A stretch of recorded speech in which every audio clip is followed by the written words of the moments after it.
안녕하세요. 이번 시간에는 그리드 레이아웃을 만드는 플렉스박스, 플렉서블 박스 레이아웃에 대해서 알아보도록 하겠습니다. 그림에서 보시는 것처럼 1부터 6까지 6개의 박스 형태를 배치한다고 했을 때 이렇게 1과 2처럼 상단에 한 줄에 2개씩 배치할 수도 있고요. 3처럼 한 줄을 다 차지하도록 박스를 늘릴 수도 있고 4와 5와 6처럼 이렇게 배치할 수도 있어요. 1부터 6까지의 박스를 플렉스 아이템이라고 하는데 이 플렉스 아이템을 자유자재로 위치와 크기를 조절을 해서 레이아웃을 만들 수가 있습니다. 이때 1부터 6까지가 플렉스 아이템이다, 플렉스 박스다라고 알려주기 위해서 이 전체를 묶는 게 필요한데요. 이것을 플렉스 컨테이너라고 해요. 플렉스 컨테이너는 눈에 보이는 게 아니라 CSS에서 이 부분이 플렉스 박스를 이용한 컨테이너다라고만 지정을 해주시면 됩니다. 그리고 플렉스 박스에서는 주축과 교차축이라는 게 있는데, 주축은 이 박스를 배치하는 기본 축이에요. 보통 따로 지정하지 않으면 왼쪽에서 오른쪽으로 이 수평 방향이 주축이 됩니다. 그리고 이 주축과 수직으로 만나는, 그러니까 직각으로 만나는 것을 교차축이라고 해요. 이 교차축은 주축 방향으로 배치해 가다가 그 너비값이, 지정한 너비값이 되었을 때 다음 방향을 어디로 잡을 것인가, 그때 사용하는 것이 교차축입니다. 주축이 수평 방향이었다면 교차축은 자동으로 수직 방향이 될 거고요. 1, 2하고 배치를 했는데 지정한 너비값이 딱 되었어요. 그러면 교차축, 위에서 아래로 가는 교차축을 따라서 3이라는 플렉스 아이템은 아랫부분을 향해서 밑으로 나가게 됩니다. 그래서 주축으로 쭉 배치하다가 그 주축이 끝났을 때 교차축 방향대로 다시 배치해 나가는 스타일이죠. 플렉스 박스에서는 주축만 지정을 해주면 교차축은 자동으로 정해지는 거예요. 그래서 지금 보고 계신 문서에는 1, 2, 3, 4라는 게 이 까만색이 플렉스 아이템이에요. 즉 플렉스 박스고요. 플렉스 박스 1부터 4까지 있는 요소가 여러 개 들어있어요. 그래서 플렉스 박스의 속성 값을 다르게 주었을 때 어떻게 달라지는지를 한번 비교해 보도록 하겠습니다. 소스를 보시면 div 요소가 지금 6개가 있고요. 그리고 각 div에는 컨테이너라고 하는 공통된 클래스 스타일이 사용되고 있어요. 그리고 opt1, opt2, opt3 이렇게 해서 opt5까지 있는데, 저는 이제 클래스 스타일을 사용을 했지만 이것을 뭐 id 스타일로 지정을 해주셔도 됩니다. 각각 값이 다르니까 각 그 컨테이너를 구별하기 위해서 서로 다른 이름으로 지정을 해줬습니다. 그리고 그 안에 들어가 있는 1, 2, 3, 4라는 플렉스 박스는 박스라는 클래스 스타일을 줘서 배경색을 진하게 지정을 해줬습니다. 그러면 이제 플렉스 박스를 이용해서 레이아웃을 만드는 방법을 알아보겠습니다. 컨테이너라는 부분이 이 박스 여러 개를 묶고 있는 요소인데요. 아까 플렉스 컨테이너를 지정을 해 주어야 된다 그랬죠. 자, 플렉스 컨테이너를 지정하는 방법은 디스플레이 속성을 이용을 해서 플렉스라고 지정을 해주시면 돼요. 이것으로 플렉스 컨테이너 지정은 끝이 납니다. 그러니까 플렉스 값을 지정을 해주면 그 플렉스 컨테이너가 각각 블럭 레벨 요소로 지정이 될 것이고, 나는 플렉스 컨테이너 여러 개 지정을 해서 걔네들을 다 가로로 한 줄에 배치를 하고 싶다 그러면 인라인 플렉스라고 지정을 하실 수도 있어요. 오늘 이제 플렉스라고 지정을 해주겠습니다.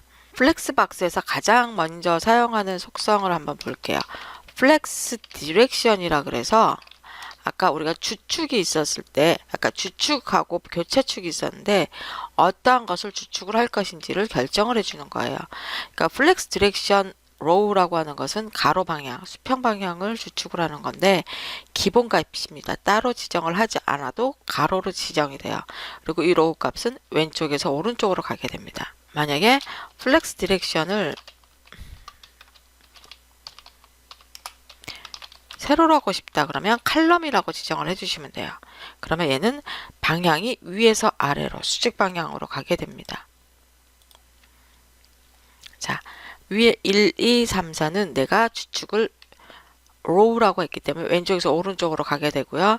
다음 두 번째는 column이라고 했기 때문에 위에서 아래로 이렇게 지정을 하게 됩니다. 플렉스 디렉션 말고 가장 또 기본적인 속성이 플렉스 랩이라는 속성이 있어요. 플렉스 랩은 뭐냐면 내가 얘네들 줄바꿈을 할 것인지 아니면 계속 한 줄에 표시를 할 것인지를 지정을 하는 거예요. no 랩이다 그러면 나는 아무리 길어져도 플렉스 박스가 많아져서 내가 지정한 너비 값을 벗어나더라도 줄바꿈을 하지 않겠다. 무조건 한 줄에 표시해라 이런 거고요. 똑같이 비교해 보도록 하겠습니다. 플렉스 랩을 내가 랩이라고 하게 되면 뭐 너비 값을 벗어나게 되면 줄바꿈을 해달라 이런 뜻이에요. 지금 보시면 요거를 이렇게 지정을 해 볼게요. 첫 번째는 제가 no 랩이라고 했기 때문에 요 회색 부분이 제가 지정한 크기 값이거든요. 그 컨테이너라는 크기 값인데 그걸 벗어나게 되더라도 안 보이는 한이 있어도 계속 한 줄로 배치가 된 거예요. 그리고 실제로 내가 눈으로 볼 수 있는 건 1, 2밖에 없죠. 근데 두 번째 컨테이너는 내가 랩이라고 지정을 했어요. 즉 너비 값을 벗어나게 되면 줄을 바꿔달라. 이때 줄을 바꿀 때는 교차축의 방향에 따라서 바꾸겠죠. 그래서 바로 밑으로 내려가서 이렇게 1, 2, 3, 4 이런 식으로 배치가 됩니다. 또 한 가지 방법은 랩은 랩인데 방향을 거꾸로 해서 내가 reverse라고 한번 줘볼게요. 방향을 거꾸로 해서 1, 2, 3, 4 원래 주축은 왼쪽에서 오른쪽으로 가는 거였고 교차축은 위에서 아래로 가는 거였는데 내가 reverse 그랬을 경우는 1, 2 왼쪽에서 오른쪽으로 가는데 줄을 바꿔야 돼. reverse 원래는 교차축이 위에서 아래로 내려와야 되지만 얘는 아래에서 위로 올라가요. 이런 식으로 배치할 수도 있습니다. 그때 사용하는 것은 랩 리버스라는 속성입니다.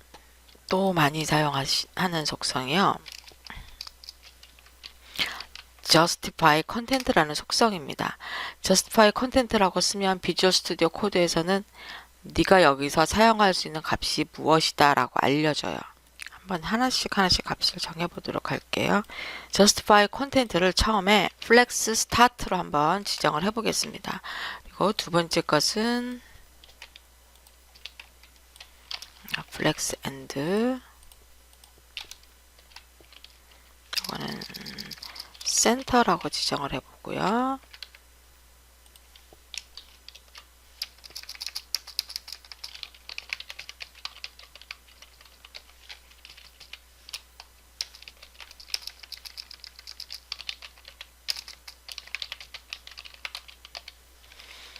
이렇게 지정을 해보겠습니다. 자, 어떻게 달라지는지 볼게요. 처음에 시작하는 것은 flex start예요.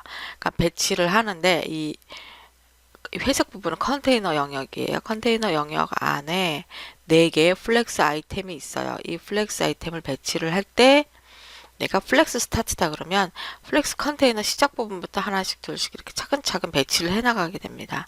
두 번째 것은 justify content를 플렉스 end라고 했어요. 그래서 플렉스 박스 end 끝에 맞춰갖고 박스가 끝나는 끝부분에 맞춰서 배치를 하게 되고요. 세 번째 것은 센터예요. 가운데 부분에 맞춰서 하는군요. 그 다음에 유용하게 사용할 수 있는 게 space between하고 space around예요.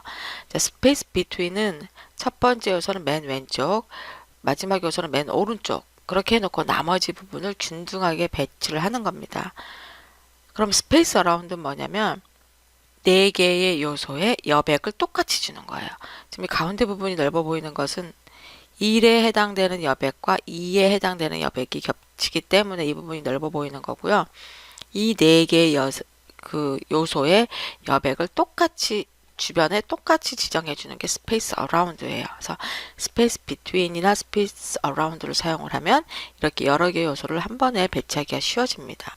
자, 방금 살펴본 justify content는 주축 방향으로 각 플렉스 아이템, 플렉스 박스를 어떻게 배치할 것인가 였다면 교차축 방향으로 배치 방법을 지정해 주는 것은 align content입니다. 그 align content는 플렉스가 랩, 그러니까 줄바꿈을 할 수 있을 경우에 줄바꿈을 해서 교차축으로도 배치가 되었을 경우고요.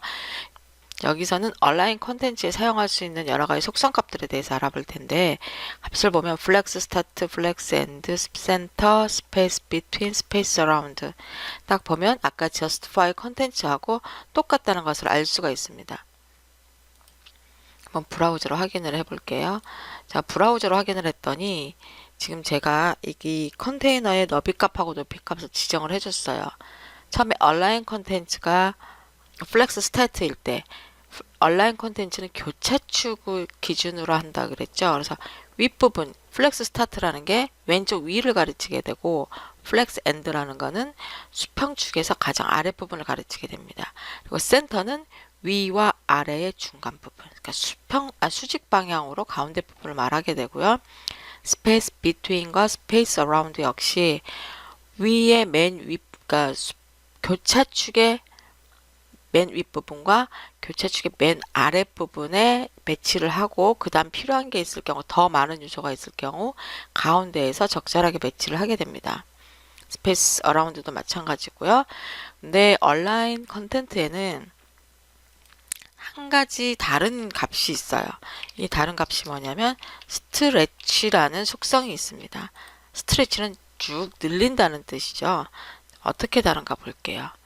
예, 지금 보시는 것처럼 이 교차축을 다 차지할 수 있을 만큼 쭉 늘려서 표현을 한다는 거예요.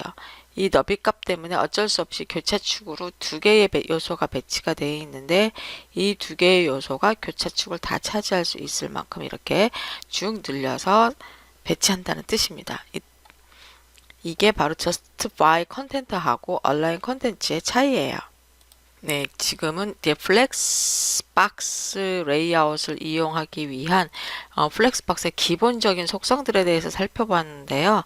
다음 동영상에서는 플렉스박스를 이용을 해서 아예 하나의 사이트를 만드는 방법에 대해서 알아보도록 하겠습니다. 감사합니다.